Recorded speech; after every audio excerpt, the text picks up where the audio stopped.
Hello everyone and welcome back to Girl Ascending Tarot. We are now in Aries season, hooray! So I wanted to come on and do a collective tarot reading for us all today. So obviously being in Aries season, we're now in the new year, the new astrological year, and Aries being a fire sign, we've got that real burst of bravery, of courage, of leadership. That's the real energy that we're getting from the start of Aries season, the start of the astrological new year.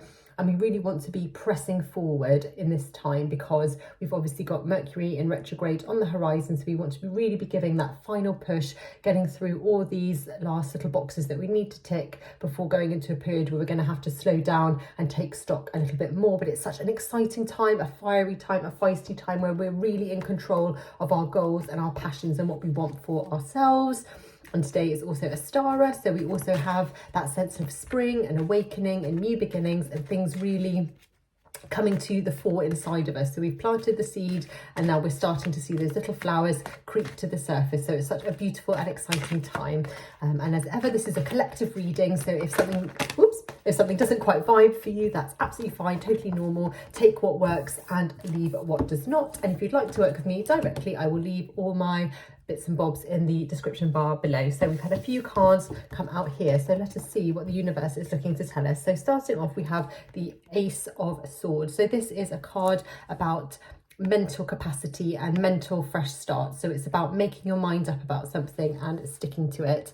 And whenever I look at this card, I almost feel that sense of that wince of like a headache, because you can see the sword is physically moving through the crown with the laurels. So that's idea of really kind of having that sudden change where you're like, right, I need to make a decision, I need to stick to it. And we're really feeling that sense of changing our mind and sticking to it, making a decision, being brave, being a leader. And when we think of leadership energy, it doesn't necessarily mean that we need to lead other people or be in a position of authority or leadership, but it's taking accountability for ourselves, taking accountability for our own lives. That's really what this card is trying to say to us. And we also have this King of Swords coming through. So we've got some masculine energy coming through when it comes to our thoughts as well. So this could either be someone in your life who is male presenting, who is forcing you to make a decision or putting pressure on you to make a decision, or it could even be that sense of inside yourself that you're trying now to push forward and make a decision on something important for yourself, but it's a decision that is taking place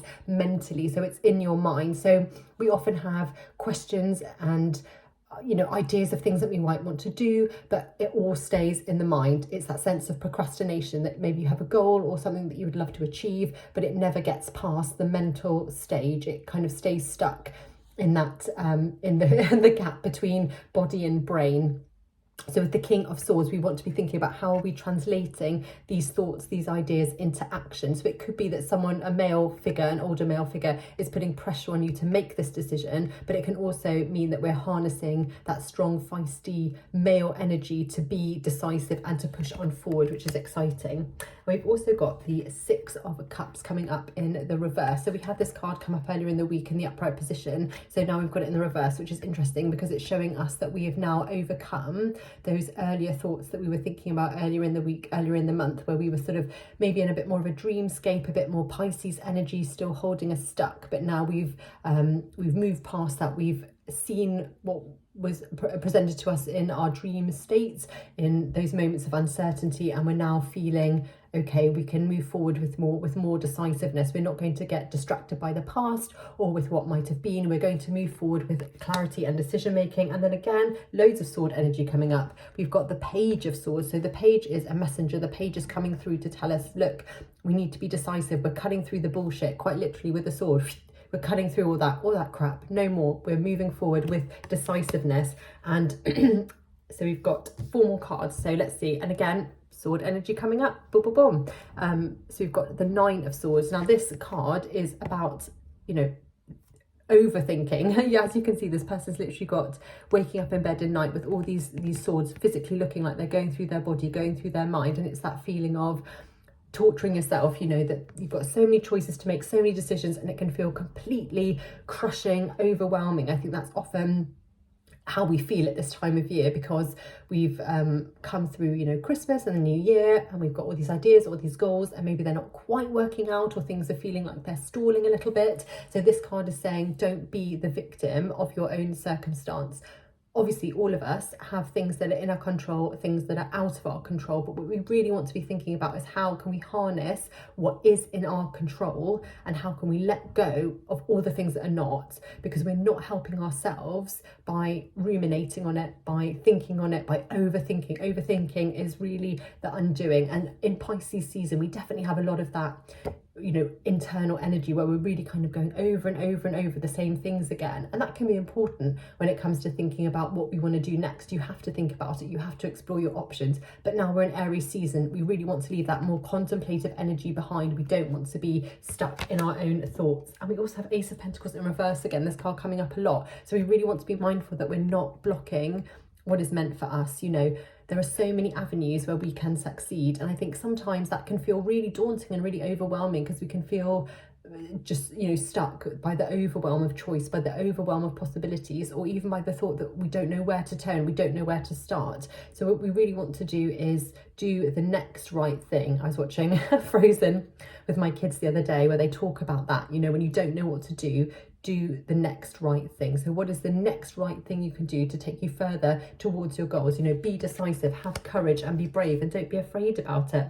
And then Death coming up in the reverse again. So it's really this feeling that a lot of us at the moment are resisting change, whatever way that is presenting itself, and we can't. You know, change is an inevitable part of life, and when we push against it, it delays the change, it doesn't stop it, and also it can, you know, make changes feel worse or more difficult, more challenging than they need to be. So we need to try and really embrace the way that life is taking us, while still being decisive, not letting it buffet us around, but also accepting that change is a natural part of our life here, of our human experience. And then the final card, Ace of Wands. So this is a lovely fiery card for us to end on today for our Aries season collective reading. So this card has that real spark of, you know, light, of turning on. It's like a magic wand, if you think of it like that. A magic wand, you know, pointing it at what we want and creating and transforming and creating the life that we want. But in order to do that, we have to have that spark. We have to, you know, take on board the magic that is inside all of us, because we all have it. Of course we do.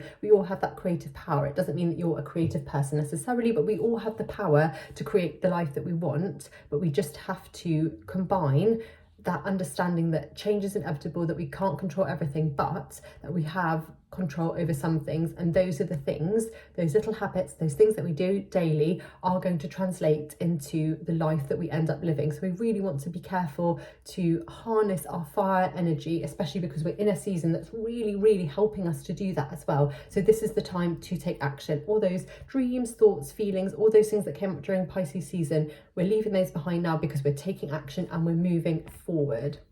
So I hope that has been of help to some of you today. Again, if you'd like to work with me one-on-one, please follow the description box below. But I wish you all a beautiful day. Happy Ostara to those that are celebrating. And just remember that this is a fresh start, a lovely time of the year to really be pushing forward with what we want, what our goals are, what we see for the future, and to not be afraid to take that chance and to release your inner magic. But I hope you've enjoyed this reading today, and I will catch up with you again soon. Bye.